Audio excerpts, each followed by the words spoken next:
Brasília, eu procurei basear na forma. Procurava a forma das colunas, procurava a solução bem leve, eu afinava as colunas, queria os prédios como que somente pousando no chão. E havia uma série de explicações que eu podia dar. Eu podia explicar, por exemplo, que com o que é verdadeiro, eu podia explicar com esse tipo de estrutura, eu ajudo a engenharia a caminhar. Nós fazemos uma arquitetura tão leve, com voos grandes, balanços, que os engenheiros são obrigados a se deter com mais cuidado. E novos sistemas vão aparecendo.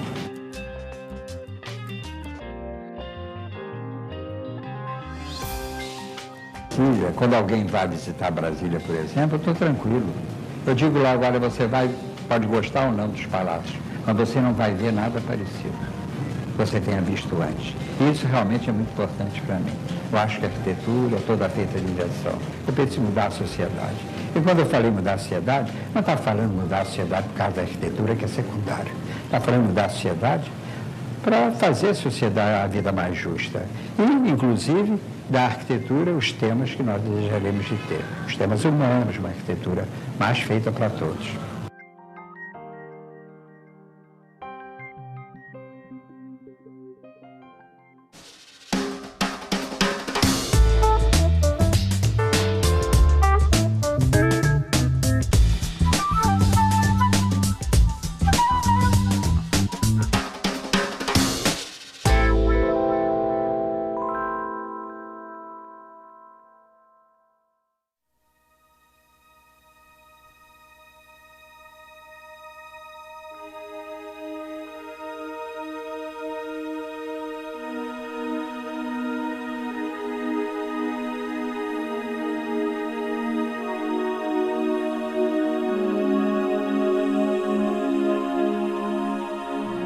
A topografia, a configuração da cidade, tudo isso era fascinante para quem chegava aqui.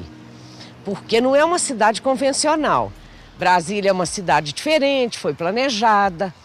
E tudo isso também a gente sentia aquele impacto, aquele choque assim, de estar morando numa cidade totalmente diferente. Como eu vim do Nordeste, você chega ali pela BR-020, aquela aproximação por Taguatinga, Sobradinho, que você tem a vista mais bonita possível da cidade, é de lá, ali do Alto do Colorado, onde está hoje, perto de onde está hoje a Torre Digital. Então você vê a cidade tatuada no meio do mato, assim, foi uma cena muito marcante, porque você está vindo no Cerrado, aqui no Centro-Oeste tem poucas cidades, você passa centenas de quilômetros, você vê cidade nenhuma e chega a ver aquela cidade parecendo uma maquete, assim, no meio do Cerrado. É uma cena muito impressionante.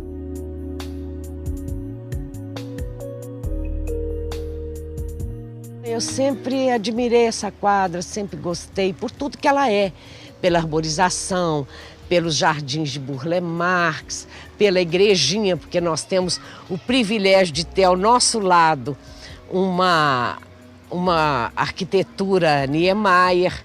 Por tudo isso é que eu tinha um sonho de vir para cá.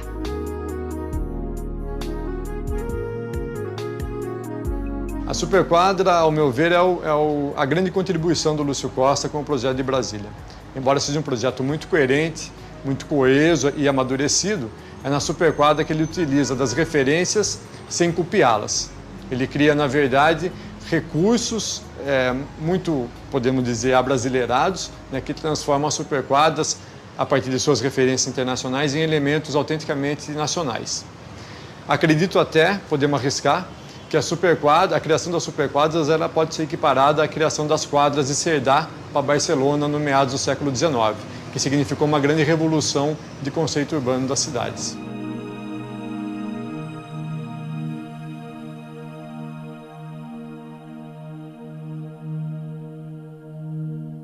Eu acho que é a utopia que elas representam. Eu acho de que uma ideia de que o espaço é de todos, que uma certa forma de decoro que a gente enxerga na proposta do Lúcio Costa, de que perante o espaço público todos são iguais, certo? É um espaço que ele, digamos assim, que ele achata as diferenças, que ele torna as pessoas mais próximas umas das outras, mais próximas, não no sentido de, não acredito muito nessa coisa de que cria uma comunidade mais coesa, não, mas eu acho que ele não deixa exacerbar as diferenças econômicas, os sérios desequilíbrios econômicos que a nossa sociedade tem. Na Superquadra eles não são perceptíveis, né, do espaço público. A ideia de que o chão é de todo mundo, de que os equipamentos públicos são de todos, essa ideia de que você pertence àquela Superquadra da mesma forma como ela te pertence também. Eu acho isso é muito mais importante do que você ter um pavimento a mais ou a menos. Essa sensação de que, enfim, que a cidade é de todo mundo, sabe? De que você não está, que o espaço não te inferioriza nem te supervaloriza, né? Ele mais uniformiza as pessoas.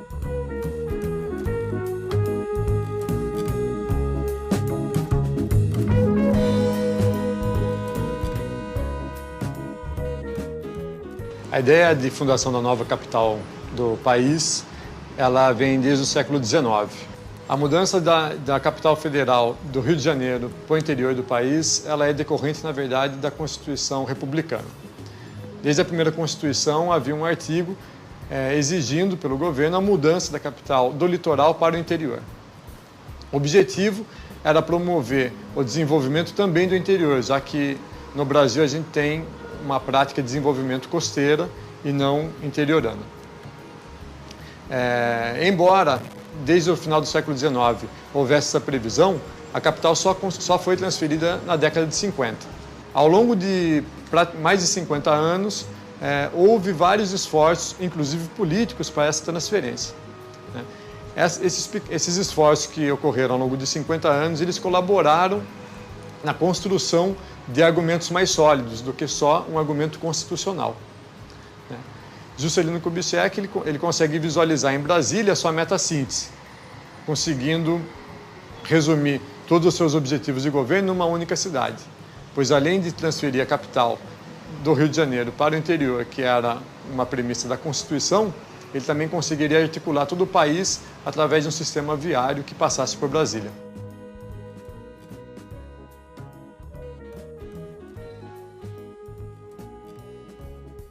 E aí foi isso, quer dizer, Brasília é uma loucura. E Brasília, o que eu acho maravilhoso é o Juscelino. A filha dele, como é o nome dela, Maristela, contou uma história maravilhosa, entendeu? Uma história incrível que é o seguinte: o Juscelino queria mudar Brasília com a mudança aprovada pelo Congresso. Aí ele dizia, se eu for propor só a mudança da capital, claro que não vão aprovar. Ele tinha uma oposição muito grande, né? Mas se eu disser que eu vou mudar num determinado dia, daqui a 3 anos, aí vão aprovar para me desmoralizar. E foi isso que houve, né?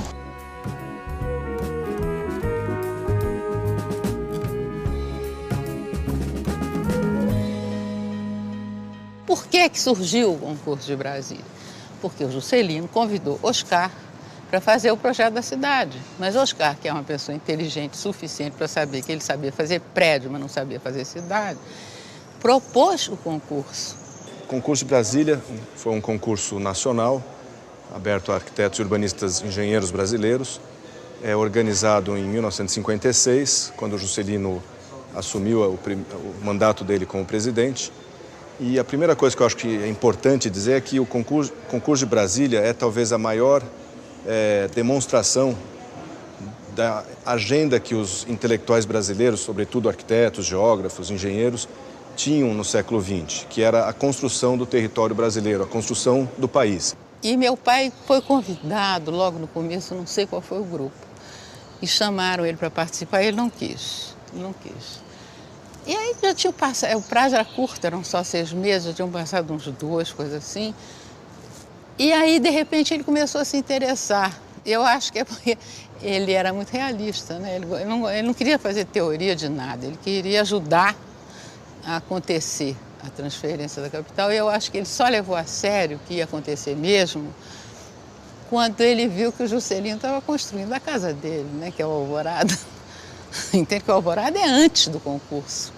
O Alvorada e o Brasília Palace, o Oscar que locou naquela pontinha para não se meter na área, entendeu?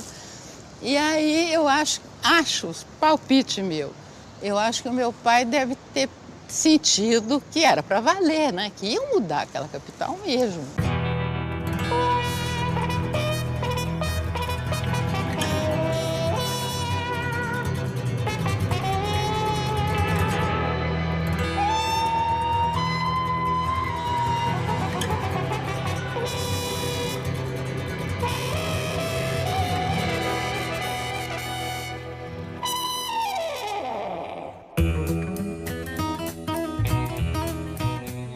Do concurso participaram, se inscreveram 62 equipes, entregaram ao final dos 6 meses que foi dado de prazo para o desenvolvimento dos trabalhos 26 propostas, das quais 7 foram premiadas.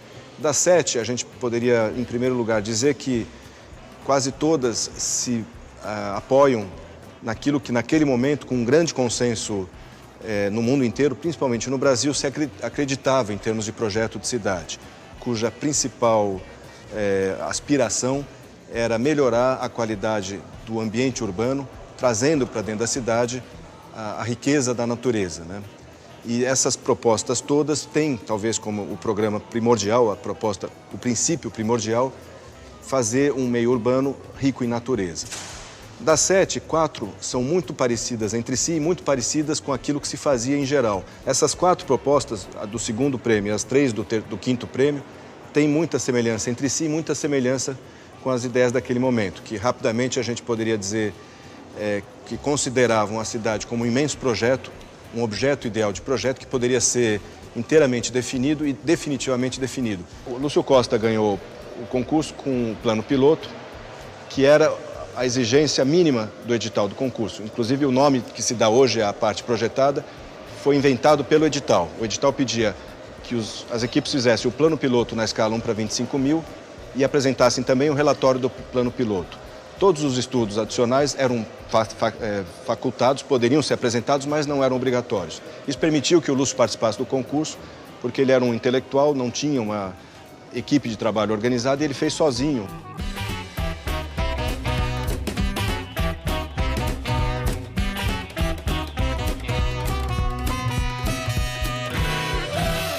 Eu estava na faculdade, então um dia eu cheguei em casa, ele me chamou e disse, vem cá, eu quero te mostrar uma coisa. A coisa era Brasília, imagina. E eu achei normal, tudo normal, mudar a capital, tudo. Ele explicou aquilo, tinha um croquis de meia Brasília. Explicou tal, depois fez o manuscrito. O Drummond, que trabalhava junto com ele aqui no Patrimônio, ele foi a primeira pessoa que leu o manuscrito. E eu acho adorável porque ele corrigiu a ortografia para o datilógrafo entender. Você entende? Porque meu pai nunca foi obediente às reformas ortográficas, então ele escreveu como ele aprendeu quando era menino, né? Entendeu? Sumário, perdoe a moda sumamamário, prompto, não sei o quê. Agora, aí ele fez aquilo, eram 5 pranchas de cartão, assim, grandes, tamanho padrão, né? Que uma tinha o desenho, a planta, as outras tinham as folhinhas. Era uma com o desenho e 4 com as folhinhas datilografadas e os croquisinhos. A nanquim, com uma corzinha assim, ilustrando.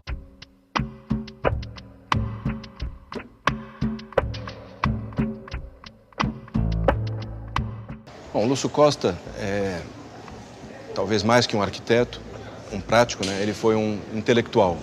Um homem que pensava muito e pensou muito bem o Brasil. Era um dos homens que tinha um projeto para o Brasil, coisa que hoje em dia a gente se ressente, né? Muitas vezes não temos mais gente pensando assim, com essa missão, uma coisa que eu acho que devemos recuperar.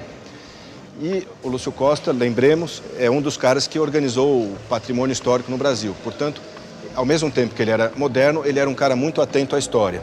E isso aparece no projeto de Brasília, na sua concepção de cidade, porque ele melhorou, digamos assim, ele transformou aqueles princípios urbanos modernistas que estão em todas as propostas, matizando esses princípios, transformando esses princípios com base na experiência das cidades históricas, das cidades consagradas de forma consagrada pela história, como as cidades europeias. Então é uma cidade feita de aspirações para o futuro, né? De melhoria, de transformação da nossa condição, mas sem perder as lições da história, num certo sentido antecipando o que depois marcou o final do século XX em termos de urbanismo, que foi uma volta muito atenta às soluções consagradas pela história. E essa talvez seja a grande contribuição do projeto vencedor do Lúcio Costa, que também fez uma cidade-parque, como ele chama, ou cidade-jardim, que era o termo mais comum, normalmente adotado pelos arquitetos, mas fez uma cidade que tem 2 grandes definições, que são os 2 eixos, né? Um para a escala monumental ou para a função administrativa da cidade. o outro para a escala residencial, ele chamava rodoviária residencial, para a função de moradia dos que habitam a cidade, né? E para cada um desses eixos ou dessas escalas, definiu alguns princípios, né? Que eu imagino poderão ordenar o crescimento ou a evolução, a transformação de Brasília para toda a sua existência.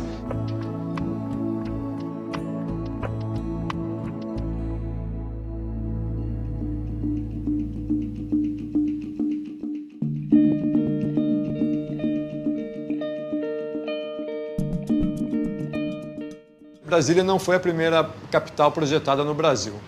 O primeiro projeto de capital para o Brasil foi para a capital de Minas Gerais, Belo Horizonte, no final do século XIX, cujo projeto é de Arão Reis. O projeto de Goiânia, com distintas autorias, devido a um processo de projeto e construção de sua obra, ele teve algumas alterações, mas fundamentalmente ele está baseado no sistema viário muito próximo daquele utilizado em Paris e Haussmann, na Paris e Haussmann do meados do século XIX.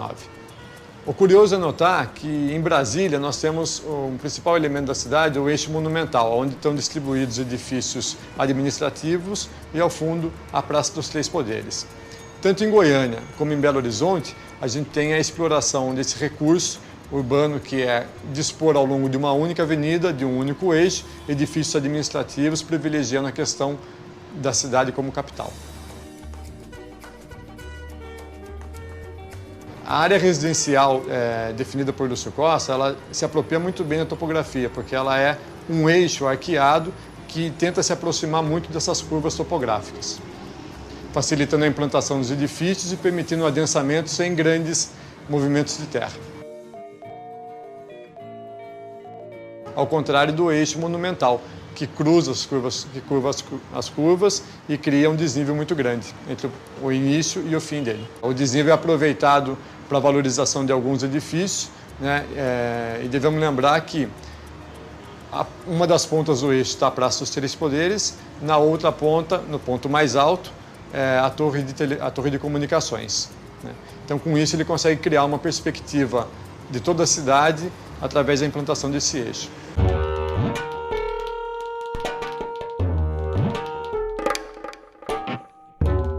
Brasília era um espanto, né? Era uma coisa que ninguém acreditava que aquilo era possível e que o Brasil era capaz de construir. Então, as fotos do Goderot, elas levam essa imagem da Brasília plausível, né, para o mundo. E ele, sendo muito próximo do Niemeyer, foram as fotos dele, principalmente, que foram divulgadas.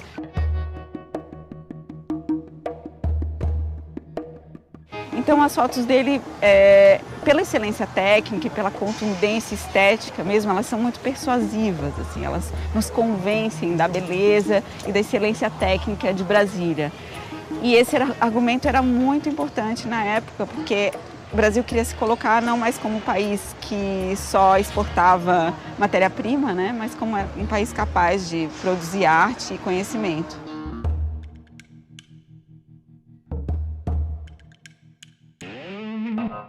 E tem uma outra coisa que é interessante, porque quando o Goderot fotografou as superquadras, estava em construção, né, só uma parte pequena delas estava construída e a maior parte aquilo estava vazio, ainda estava sendo ocupado e não tinham as árvores, que são uma questão importante do projeto do Lúcio Costa. Então, no fundo, as superquadras do Goderot, elas parecem muito mais áridas, elas parecem mais cidades fantasma do que se pretendia. Não tinha dado tempo ainda das árvores crescerem, né? Que são um aspecto importante do projeto Lúcio Costa. Então, tem uma característica da fotografia do Goderot que tem a ver com esse momento histórico, que é justamente ele trabalha muito equilibrando a luminosidade do céu e do chão.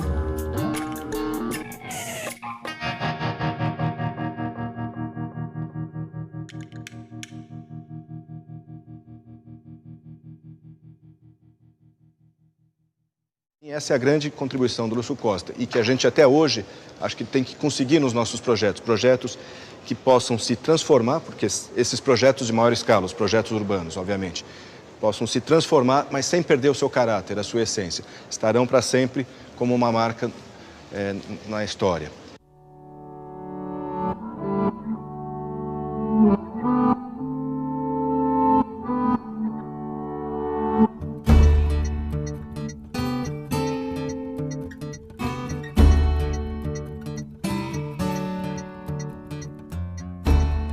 A superquadra foi um achado pelo seguinte, ela continua a existir, né? Agora, você tinha dois problemas em pauta ali. Primeiro, Brasília era no meio do nada e ela não podia começar como uma cidade menor para ir crescendo, porque ela seria uma província até hoje. Então não podia, isso tinha que ser impedido de qualquer maneira. Por outro lado, meu pai, eu acredito nisso, ele pensou nas pessoas, né? Entendeu? Que iam sair do Rio de Janeiro para o meio de nada, entende? Como é que eu faço isso? Quer dizer, então eu acho que aí ele não foi religioso. Ele já tinha digerido todo esse know-how aí de fora, já tinha botado os ingredientes dele no Parque Guinle e tudo mais. O Parque Guinle é o avô das superquadras. Agora, você repare, na época, aquilo tudo era área pública, era área do governo, não tinha particular, não tinha interesse, não tinha especulação, nada, entende? Tinha uma liberdade de fazer as coisas absolutamente exclusiva, porque era o fim do mundo o centro do Brasil. Ninguém dava a mínima, não tinha nenhum conceito de especulação, nem de interesse imobiliário, mas zero absoluto, não tinha como. Então, a proposta dele é o quê? Você tem uma determinada taxa de ocupação, 6 andares, que era a experiência do Parque Guinle, que ele gostou, e pilotis aberto. Então, na quadra, a pessoa só é proprietária do primeiro andar para cima, o que é uma coisa impensável em outra situação. Superquadra, ao meu ver, ela não é um projeto de edifício, ela é um projeto urbano. Ela está inserida com um desenho urbano, né, que ela não é composta apenas por X prédios, mas ela se compõe com várias superquadras que formam aí o contexto urbano de algo que se aproxima muito à unidade de vizinhança. E vista de dentro, a quadra fica como se fosse como é que eu diria, um pátio interno urbano, sabe como? É um recesso, é um lugar. E ao mesmo tempo você tem uma entrada, não é isso? Uma entrada de carro. A pé você vai para onde você quiser, mas de carro você só tem um. Então isso fez as pessoas na quadra terem uma relação com a quadra como eu tenho com a minha rua. Quer dizer, eu chamo minha rua. O pessoal do Brasil chama minha quadra, só que ele não é dono, como eu também não sou dona da minha rua. Então a superquadra para mim é como uma pequena cidade dentro de uma metrópole, né? Você recriar a escala de vizinhança, de contato das pessoas dentro da grande cidade. Resgatar isso, as relações de vizinhança, de cooperação, de comunidade, né? Brasília, todo mundo que veio para cá se sentia numa cidade do interior. Então, uma unidade de vizinhança seria uma unidade morfológica mais ou menos autossuficiente, onde você teria que, a uma distância a pé, enfim, as atividades de educação, de saúde, previsto um pequeno posto policial, um clube esportivo que está ali, clube de vizinhança, a igreja, né, que justamente no centro dessas 4 quadras a igreja seria o centrinho daquela, digamos, daquela pequena cidade, o comércio local, o cinema, também que existe, o Cine Brasília, o supermercado, o comércio de primeiras necessidades, que hoje em dia já não é tanto assim, né? Então, além dessa questão espacial dos blocos, enfim, do paisagismo e tudo, você tem a concepção da unidade de vizinhança, que também é muito importante, que é essa que agrega 4 quadras, né?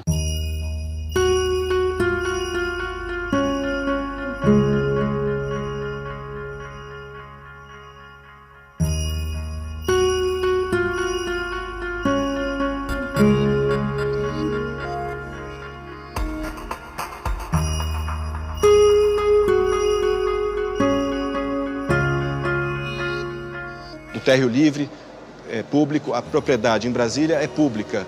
O privado é uma projeção do solo, quer dizer, a propriedade pode ser privada, mas não o chão da cidade, concretamente aquilo que existe. Isso é público. Outro aspecto muito interessante é a coisa dos pilotis, né? Quer dizer que você criança, você tinha ainda a possibilidade de descer para brincar mesmo que estivesse chovendo.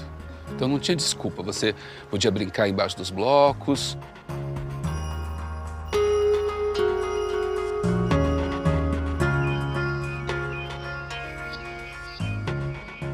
O Lúcio Costa falava de edifícios, mas como normas de projeto, né? Como regras de projeto. Térreo sempre livre, altura de no máximo 6 andares além do térreo, porque ele dizia inclusive que essa é a altura em que a mãe ainda consegue chamar os seus filhos para jantarem, né? Você não perde o contato com o solo.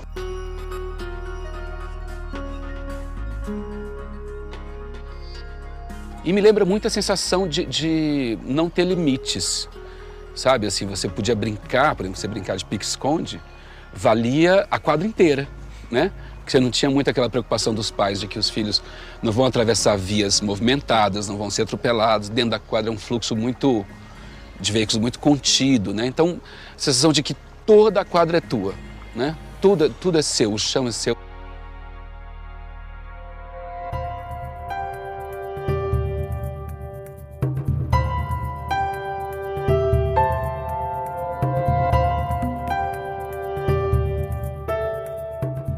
Não, pois é, além dos prédios de habitação, você tem em cada superquadra há um espaço destinado para uma escola primária e um jardim de infância, certo? Então a ideia é de que a criança, ao se desenvolver, ela vai dominando o espaço pouco a pouco. Então aquilo, na primeira infância, ela tem enfim, o jardim e a escola primária a uma distância a pé, que ela não vai precisar cruzar nenhuma via de maior porte, né, para chegar a esses equipamentos. Na verdade, o próprio dimensionamento da superquadra foi feito muito em função do dimensionamento da escola. O tamanho da superquadra, que foi pensado em torno de 2.500 a 3.000 habitantes, era justamente uma população que iria dar, numa população em idade escolar, de cerca de 400 a 500 alunos, que é o tamanho de uma escolinha de quadra. Mas essas escolas que tem aqui na quadra, as 3 escolas aqui estudaram todos os filhos da 308. Brincaram nesses parquinhos, frequentaram a igrejinha, brincavam no pilotis, nesses parques que tem, nessas praças. E era tudo muito livre, porque não havia violência, não havia nada. As crianças que cresceram na 308 cresceram muito bem, tiveram uma infância muito boa aqui. Na época de Brasília, o serviço público permitia ter uma educação de primeira qualidade. Não é? Então isso era um bem. Você desce, seu filho está estudando num jardim de infância, né? Absolutamente ligado. A cinta, né? O cinturão verde em volta da quadra também é um elemento muito marcante que particulariza. É como se você criasse um grande pátio íntimo na área urbana, um pátio urbano. Aquilo que você tem no quintal das casas vira a superquadra é um grande quintal, né? Urbano.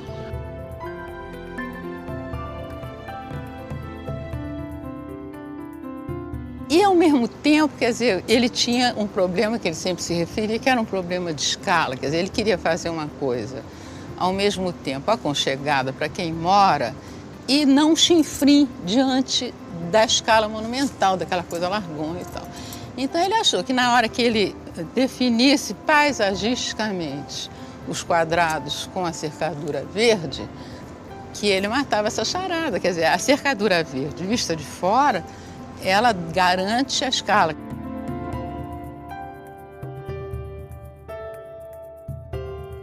Porque originalmente acreditava-se que essa vida comunitária seria melhor isolada e pouco a pouco foi se transformando essa escala local como algo que pertence a uma escala maior, convive, coexiste, né, com outras escalas.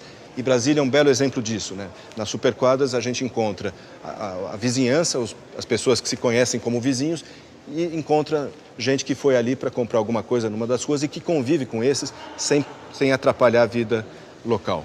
Essa coisa de muita árvore, superquadra, você poder andar livremente nas ruas. Eu não sei se vocês sabem, as pessoas aqui não fechavam seus carros. Os carros eram simplesmente deixados na rua, com portas dos carros abertas, vidros abertos, a chave na ignição. Esses blocos todos aqui, não existia porteiro, não existia portaria, ninguém tomava conta. Você tinha acesso a qualquer apartamento, bastava empurrar uma porta que vivia aberta e você subia e transitava livremente. E tudo isso mudou com o tempo, é claro, e não só em Brasília, como em qualquer cidade do Brasil e do mundo. Mas Brasília era uma cidade onde as pessoas se sentiam muito livres. A cidade era diferente, porque as superquadras, a maioria delas não estava pronta ainda, tinha muita superquadra que nem existia ainda. Por exemplo, a 310 Sul, que fica a 2 quadras daqui, é uma quadra que foi construída depois que eu me mudei para cá. Foi uma quadra que eu vi nascer, que eu vi ser construída. Não é o caso da 308, que é uma quadra que ficou pronta em 1959.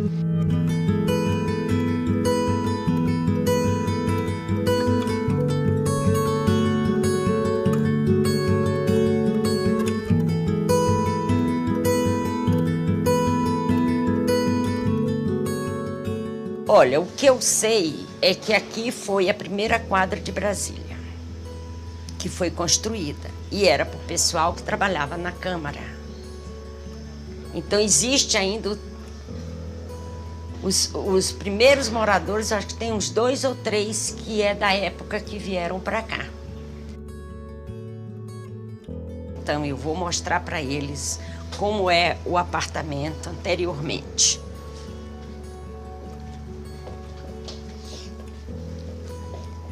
Ele tem uma cozinha, área de serviço, uma sala e 2 quartos. Aqui é o quarto.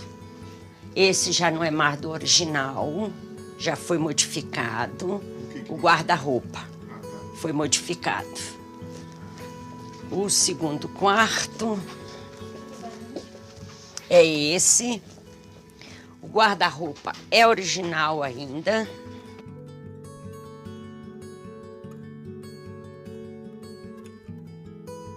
O mais interessante desses projetos é que quando você entra, você está na praça.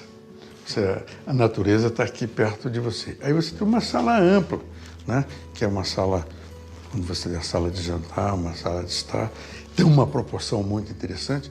Mas o que é muito bom nesse projeto é essa separação de função que ele tem. Ele tem a função de habitar e tem a parte de produção de comida, essas coisas, cozinha e serviços, que está muito interligado com a sala de estar. Então, o que é muito interessante nesse apartamento é essa circulação, né? Você tem uma circulação direta dos serviços para a sala e da parte do habitar para a sala, né? Então, isso é muito interessante porque você tem uma certa liberdade de circulação no edifício. Quer dizer, por que ele optou por uma solução linear? Isso claramente estava vinculado a uma questão bioclimática, que é você poder ter todos os cômodos de permanência prolongada voltados para melhor orientação, né? Você poder ter uma ventilação cruzada, quer dizer, o que a gente chama aqui de apartamento vazado. O apartamento abre para um lado do edifício e para o outro. E é por isso que ela é uma projeção estreita. Exatamente para que você possa ter apartamentos com fachadas para os 2 lados, né?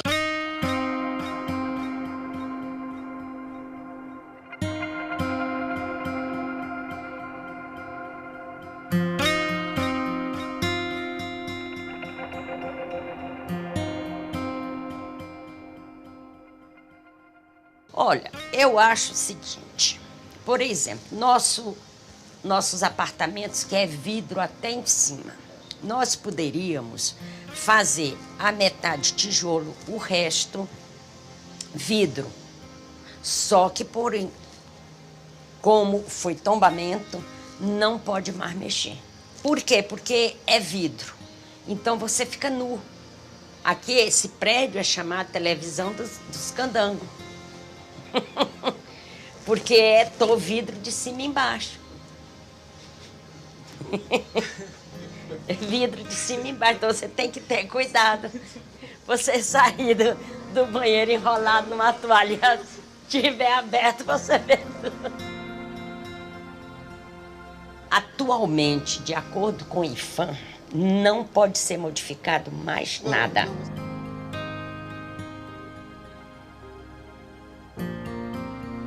Em Brasília, ela é tombada, suas escalas, as chamadas escalas urbanísticas, que tem a ver com a altura, com a volumetria, com a proporção entre áreas construídas e não construídas, né?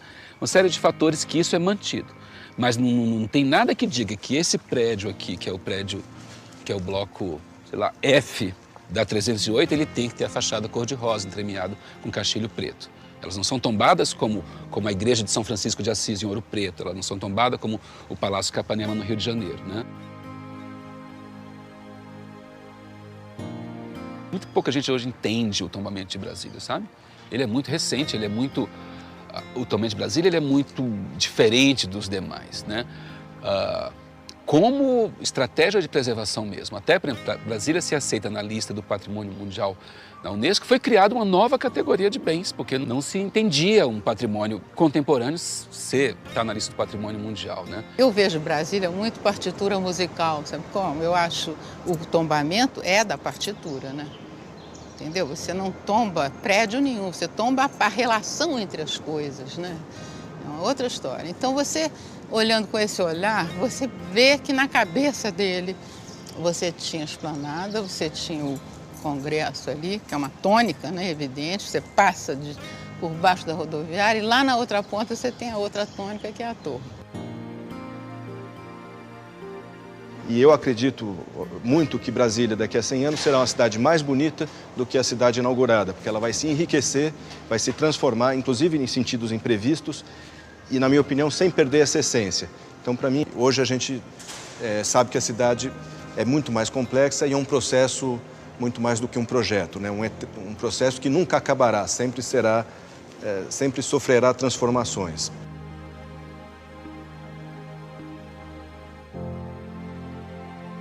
Aí o plano piloto ficou pequeno para comportar tanta gente, tanto carro, que às vezes as pessoas, por falta de oportunidade nas cidades satélites, eles vêm para cá em busca de trabalho, em busca de emprego. Então a vida deles orbita em torno do plano piloto. E isso congestionou muito a cidade. E aí a gente que veio para cá, no começo a gente sente essa diferença, é uma diferença muito gritante dessa década de 60 para hoje.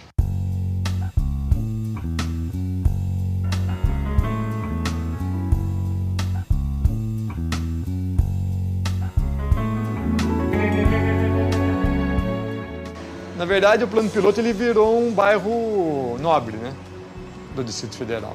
A Superquadras virou um bairro nobre, que é um lugar muito caro para se morar, uma qualidade de vida muito alta, né, mas um custo de vida muito alto também.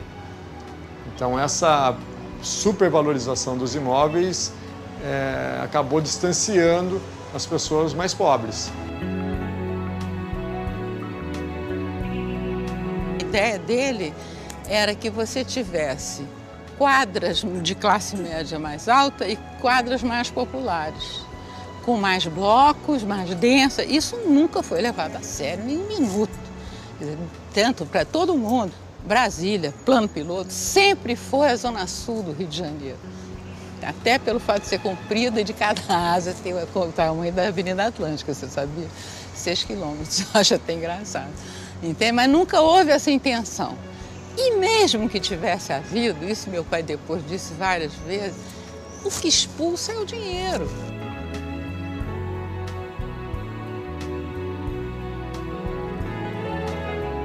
Durante muito tempo, se você for abaixo do eixo, as quadras 400, eram umas quadras mais baratas, uns prédios mais simples, essas coisas todas. Mas o que aconteceu com Brasília? É muito simples. As pessoas tiveram acesso a esses apartamentos. Não quer dizer que não houve isso, não. Houve. Mas as pessoas eram mais pobres. Então, agregava valor ele vendia e ia para Taguatinga. Taguatinga agregava valor, ele vendia e ia para Samambaia. E foi sendo expulso. Hoje eles estão lá no entorno de Goiás, no entorno do Distrito Federal, que é Goiás.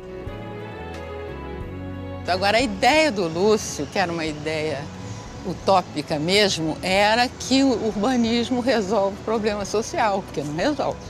O urbanismo acena como uma alternativa possível. Acho que houve muita ingenuidade, uma parte utopia de Lúcio Costa, né, ao imaginar a cidade assim, né, por exemplo, onde, digamos, no projeto original, que foi o concurso, ele ignora a existência de ensino privado. O ensino público decaiu muito no Brasil, da inauguração de Brasília até hoje, né? Além disso, por exemplo, se eu for pensar bem, a questão da igreja está no centro das superquadras.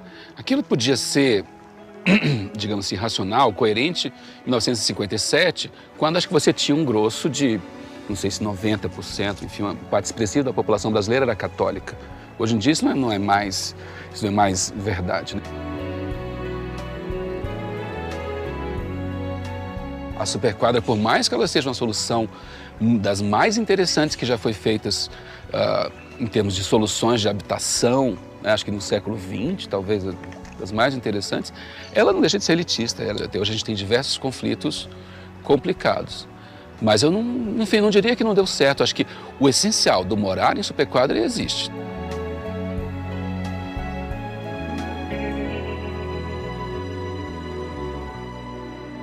Eu nunca pensei que essa cidade ia ter 2 milhões de habitantes. Então ele criou as cidades satélites. Depois que isso aqui tivesse preenchido, tinha várias cidades satélites. Na verdade, fizeram as cidades satélites. Não é verdade? É sempre a mesma coisa. Eu falei isso para você. Então eles fizeram as cidades satélites. E uma coisa que a gente levanta, que eu sempre gosto de levantar, por que esses desenhos dessas cidades são tão ruins em relação a tudo isso que tem aqui, o exemplo estava aqui. É uma porcariada tudo isso que está aí em volta. Não tem nada mais de núcleo Bandeirantes. Não é? Não se restou nada do núcleo Bandeirantes, não se restou nada da Vila Planalto, que foram os 2 núcleos iniciais onde estavam os operários de Brasília.